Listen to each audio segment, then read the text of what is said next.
personne qui gaspille a l'impression que ce qu'il a n'est pas assez important. C'est-à-dire, ça, c'est pas grande chose. Donc, je peux dépenser.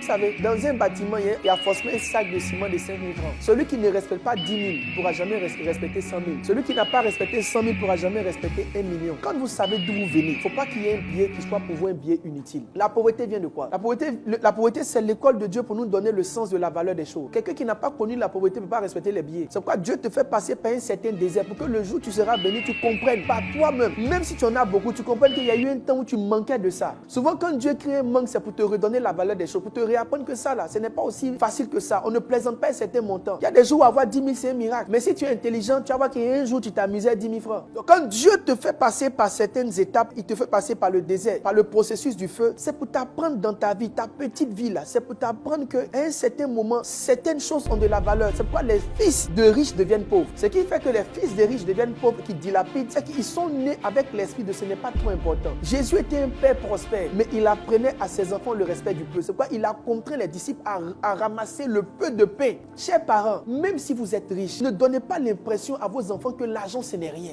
Quand vous devez compter votre argent, ne le comptez pas devant vos enfants. Vous entrez en eux une certaine bonne de mauvaise gestion. La bonne gestion, c'est quoi? C'est-à-dire que ça là, de toute façon je vois là, ce n'est pas ce que je vais avoir encore. Donc j'attrape ça bien. Ça fait que chaque billet est précieux, chaque montant est précieux. Ne donnez pas l'impression à vos enfants que vous en avez trop. Si vous voulez leur faire des cadeaux, faites-le des cadeaux en les challengeant sur leurs résultats. Pas parce que tu es un mauvais père, mais il ne faut pas qu'ils aient l'impression que c'est si facile que ça. Tu n'es pas plus bon que Dieu. Le bon Dieu a pris ses enfants, il les a mis dans le désert. Ils ont mangé le pain, ils ont mangé la manne pendant 40 ans. Quelle méchanceté. C'est quel papa qui peut contraindre ses enfants à manger pour que le jour, ils seront là où coule le lait et le miel là. Ils comprennent. Et à un moment donné, même ils ont dit, en Égypte, il y avait concombre, il y avait de l'ail. Vous savez, ils ont commencé à apprécier même la valeur de l'ail. Le manque là, c'est l'école c'est l'école pour ajuster la mesure des choses. Souviens-toi de ce que tu n'avais pas un temps et ne joue pas avec ce que Dieu te donne maintenant. Souviens-toi de ce que tu n'avais pas à une certaine période de ta vie et ne t'amuse pas avec ce que le Seigneur est en train de te donner dans cette saison. Ta vie n'a pas toujours été comme ça. Tu n'as pas toujours eu cet argent. Tu n'as pas toujours vécu à ce niveau. Comme Dieu vous élève, que l'élévation ne soit pas synonyme de folie. Gardez la tête sur les pieds. Ne devenez pas léger avec l'argent. Pensez à ceux qui n'en ont pas. Pensez à ceux qui n'en ont pas. Pensez à ceux qui pleurent pour un billet et ne prenez pas un simple billet pour vous amuser. Certains brûlent de l'argent. Certains s'amusent. Je disais à un frère hier, je lui ai dit frère, il ne faut pas jouer l'argent. Les gens n'ont pas ce que tu as. Il y a une mère qui est quelque part qui est juste en train de chercher un billet de 500, de 1 euro pour manger avec ses 3 enfants. Et toi, tu es en train de prendre 100 000 pour aller boire un champagne. Tu es en train de prendre 200 000. Je ne dis pas que tu ne dois pas te mettre à l'aise. Mais quand ça rentre dans de l'amusement, il faut que tu arrêtes. Toute personne qui s'amuse avec de l'argent est en train de s'inscrire dans la liste des futurs pauvres. Il dit, souviens-toi de ton désert.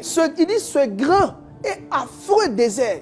Quand tu as fait le grand et affreux désert, comme Dieu te met dans la main, chaque billet doit avoir sa valeur.